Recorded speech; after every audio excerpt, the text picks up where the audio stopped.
इंदिरा गांधी कृषि विश्वविद्यालय के तत्वाधान में और कृषि विभाग के साथ संयुक्त रूप से 14 अक्टूबर से 18 अक्टूबर तक कृषि मेला, अंतर्राष्ट्रीय कृषि मेला कह सकते हैं आप, और लगातार हर वर्ष जैसे प्रदेश में होता है उससे थोड़ा इसमें भिन्न रहेगा।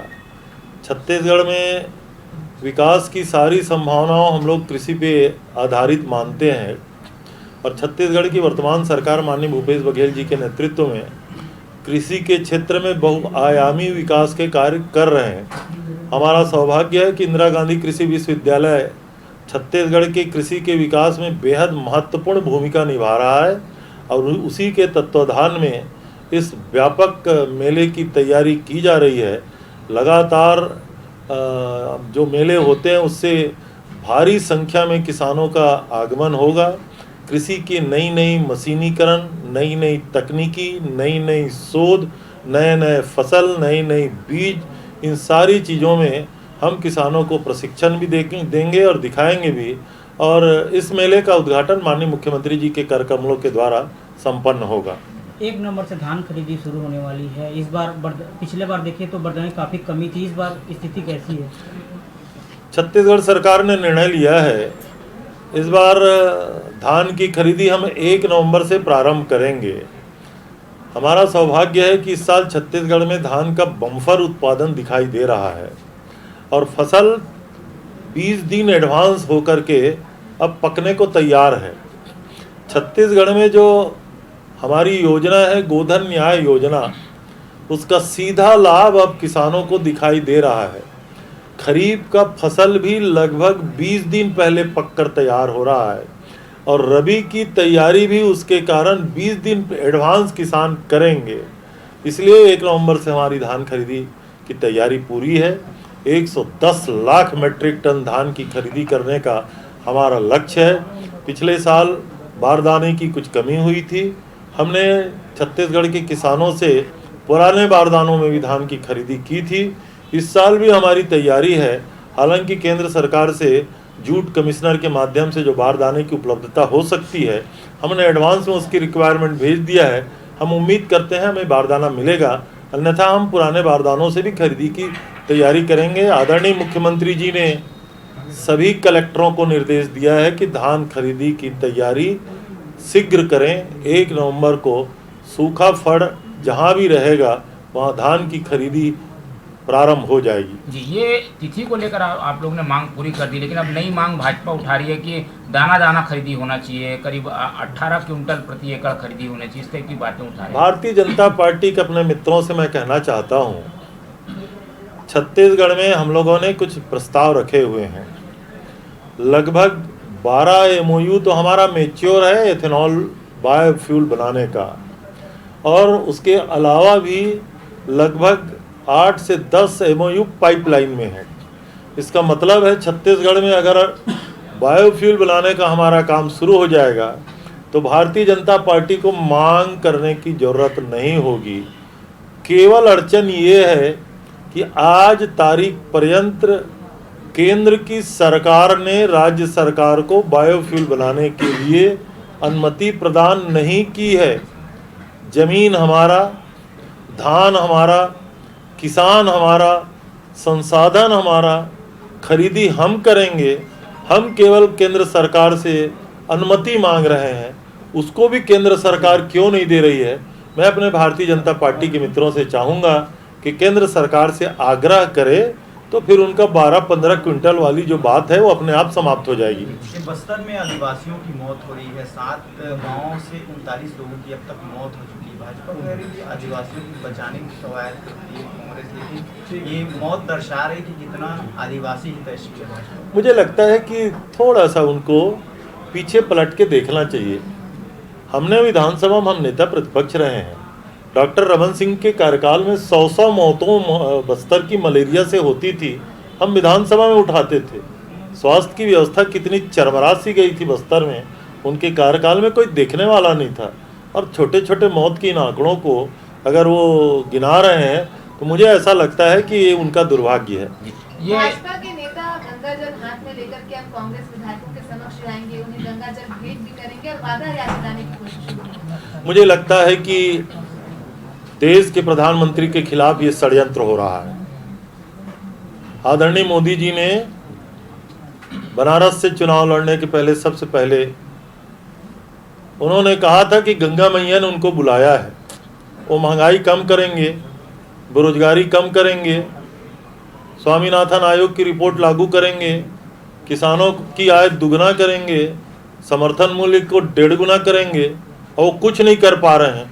तो मुझे लगता है कि अब भारतीय जनता पार्टी की मुख्य धारा से उपेक्षित है डॉक्टर रमन सिंह जी, इसलिए वो अप्रत्यक्ष रूप से मोदी जी के खिलाफ षड्यंत्र करने के लिए इस तरीके से गंगा मैया का उपयोग कर रहे हैं। ये कौशल्या माता मंदिर को आप लोग एक मॉडल के रूप में प्रस्तुत कर रहे हैं, लेकिन डॉक्टर रमन सिंह ने पिछले दिनों ट्वीट किया कि वहाँ पे कब्रिस्तान की जमीन दी जा रही है, उसको अलॉट किया जा रहा है।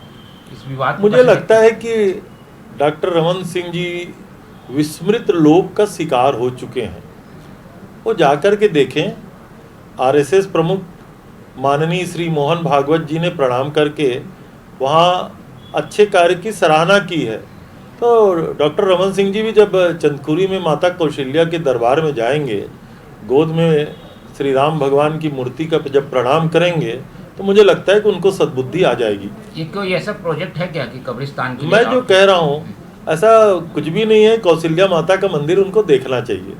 ये सांसद सरोज पांडे ने सड़क पर खड़े होकर बदहाल सड़कों को लेकर के प्रदेशव्यापी अभियान शुरू करने की बात की। ये छत्तीसगढ़िया ओलंपिक होने वाला है, छत्तीसगढ़ के जो खेल है उसको बढ़ावा देने के लिए ओलंपिक कराने वाले हैं, किस तरह से होगा ये और कहाँ कहाँ? अब ये छत्तीसगढ़िया ओलंपिक की घोषणा हो चुकी है।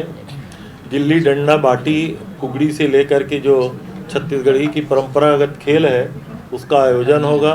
पंचायत स्तर पे होगा, ब्लॉक स्तर पे होगा, जिला स्तर पे होगा, प्रदेश स्तर पे होगा।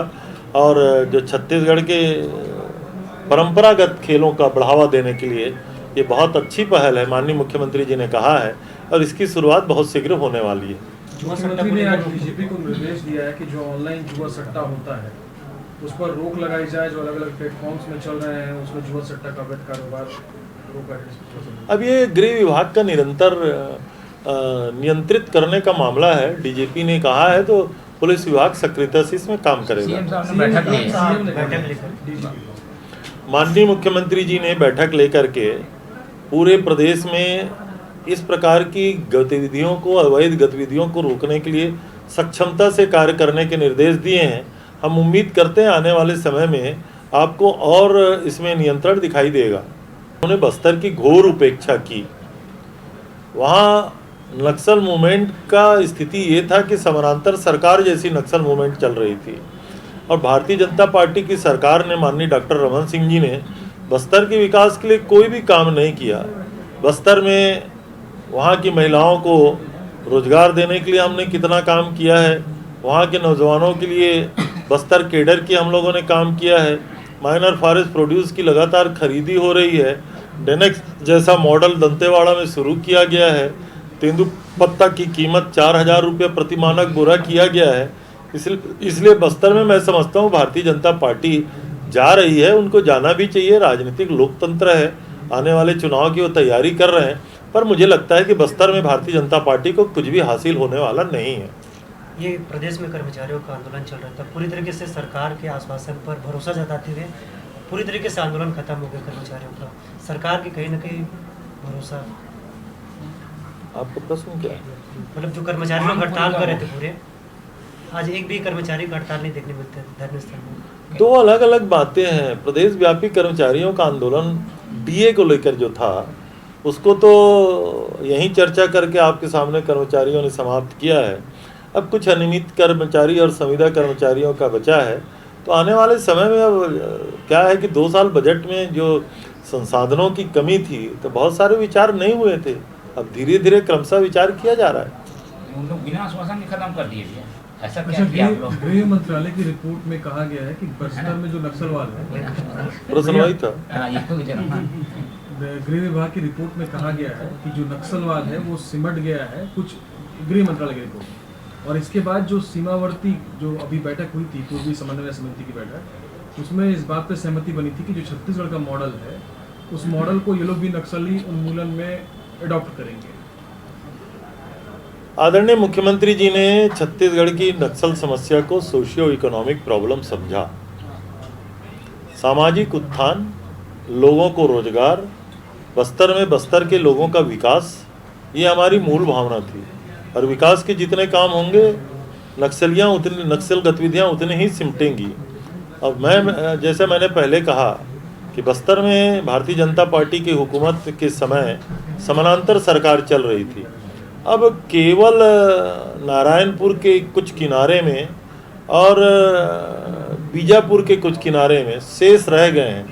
आने वाले समय में देखिएगा, बस्तर के नौजवान भी बस्तर का विकास चाहते हैं, रोजगार चाहते हैं, आर्थिक स्वावलंबन चाहते हैं। और आदरणीय मुख्यमंत्री भूपेश बघेल के सारे कार्यक्रम इस दिशा में हैं। इसलिए जो केंद्रीय गृह विभाग की अगर रिपोर्ट है तो मैं समझता हूँ ये पर्याप्त है। और ये जो पड़ोसी राज्य अब इस मॉडल को अडॉप्ट करेंगे तो ये सब होता है आपके? अब छत्तीसगढ़ का सौभाग्य है कि केवल नक्सल समस्या के उन्मूलन के लिए नहीं, विकास के सारे मॉडल पे पड़ोसी राज्य छत्तीसगढ़ के मॉडल को अडॉप्ट कर रहे हैं। चाहे वो गोधन मिशन हो, चाहे SBM हो। कल ही स्वच्छ भारत मिशन में छत्तीसगढ़ को 4 पुरस्कार मिले हैं। ये लगातार छत्तीसगढ़ की सफलता है। तो अन्य राज्य इसको स्वीकार करेंगे अपने राज्यों में, तो मैं समझता हूँ ये अच्छी बात होगी। Thank you.